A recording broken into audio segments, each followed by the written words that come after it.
Halo 3 ODST is reviewed quite highly by game critics, has an overall positive ranking on Steam, and although it isn't much, I really like it too.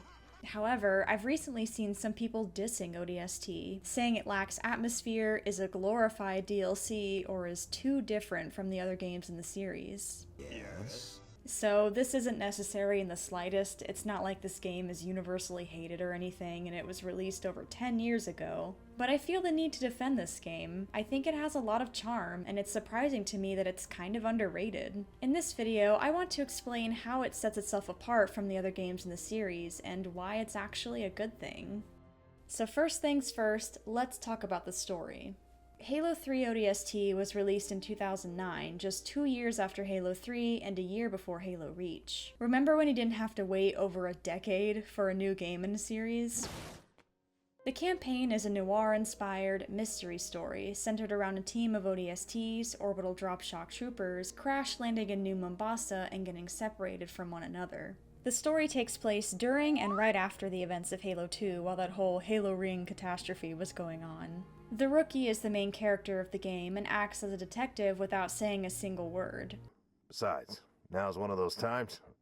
Pays to be the strong, silent type. He's one of my favorite Halo characters. I think he's a great, silent protagonist that players can really identify with. Here I come. Oh, here I come. Of course, I also love Master Chief and Noble Six, but I think the Rookie is a worthy contender against those two. After finding clues about his teammates, you then play a flashback mission as that character. Aside from the first one, the remaining flashback missions can be played in any order depending on what you find first, which is a great way of letting the player explore New Mombasa and find the clues however and whenever they choose. There's also these voice messages scattered throughout New Mombasa about a girl named Sadie trying to find her father while the Covenant began invading the city. I found these messages while playing, and at first I thought it was just some kind of bonus or side story, but it kind of tied in with the main story as well. Now, Halo Combat Evolved 2 and 3 all have fantastic stories, and they could have made this campaign more similar to those, and it probably would have been really good too. But I like that they took a leap of faith here, instead of making a story focusing on new characters, well, except Sergeant Johnson, but still, and taking inspiration from a genre that had never been done with Halo before. Playing as an ODST rather than an elite or a Spartan is a great idea too. Of course it's fun to play as a big, strong Spartan or a big elite, but I think it's good to shed light on the rest of the UNSC from time to time. And this also changes up the gameplay too. The health packs from Combat Evolved made a comeback here, and they can be found in first aid stations throughout the map. This makes sense given they don't have the energy shielding on their armor like Spartans do. I guess the one strange thing is that ODSTs in this game can also remove turrets from the ground like Master Chief and Arbiter could in Halo 3, which, guess means they're really strong. Let me turret, you suck at it. Although they aren't as strong as Spartans and lack the energy shielding, they do have cool helmets with a new feature called the Visor that highlights enemies, people, and objects in different colors, and also helps to turn up the brightness in those darker building sections. You bring a light? No. The Visor also lets you check your map and your mission objectives, which you may not use too often, but it's still really good to have. Dead already? Something else I want to talk about might be two of the strongest elements in this game, the music and atmosphere. Now, we all know that every Halo game has a banger soundtrack, so that's nothing new. But the composers decided to go in a much different direction with this soundtrack, and they cooked like they always do. It's not that big, bombastic, choral music we often hear in the other games, which may I remind you goes hard and is not bad at all. But the music in ODST is slower, calmer, and jazz-inspired. Some of the tracks do get a little more intense at times, even using those iconic Halo drums, but it usually reins itself back in, returning to a more tranquil theme once again. The music that plays during the Rookie sections is very emotional, which makes sense. He's been separated from all of his teammates with no clue if any of them are dead or alive, and the music does an amazing job of conveying that sense of loneliness.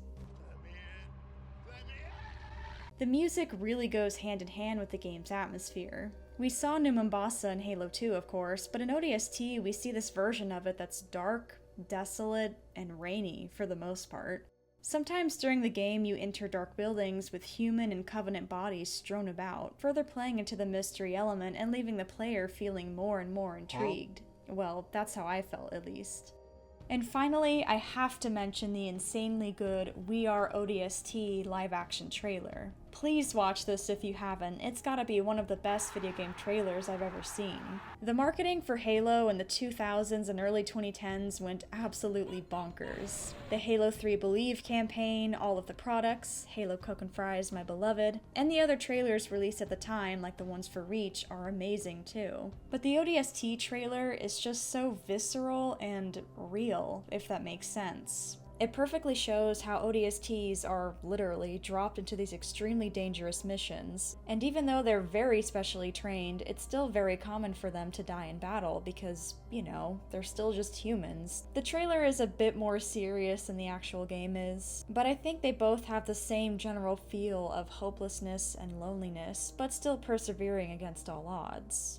I think Halo 3 ODST is a great game that really shook things up in the series. Almost every element of the campaign was new and fresh. The story, characters, some of the gameplay, music, and atmosphere. It kinda shows that we don't always have to play as Master Chief, and it was really fun getting to play a Halo game from new perspectives. It really changes the way you view ODSTs when they appear in the other games as well. Halo Reach also introduced new characters, the Noble team, and if you've played that campaign, then you know how cool of an idea that was. Although it's one of my favorites, I don't think it's the best that Halo has to offer. I found some of the dialogue to be a little too quippy at times. Get this thing off of me. I still appreciate the new things they tried with this game, and I would really love to see another Halo spin-off game in the future that takes on a new genre with different characters. Maybe even one that explores some of the horror we got a taste of in Combat Evolved with the Flood. It's a good idea to keep things fresh in such a long-running series. And on that note, I think now would be a great time for another Halo spin-off game, and hey, I mean, that's cool too, I guess. I'm still gonna play it.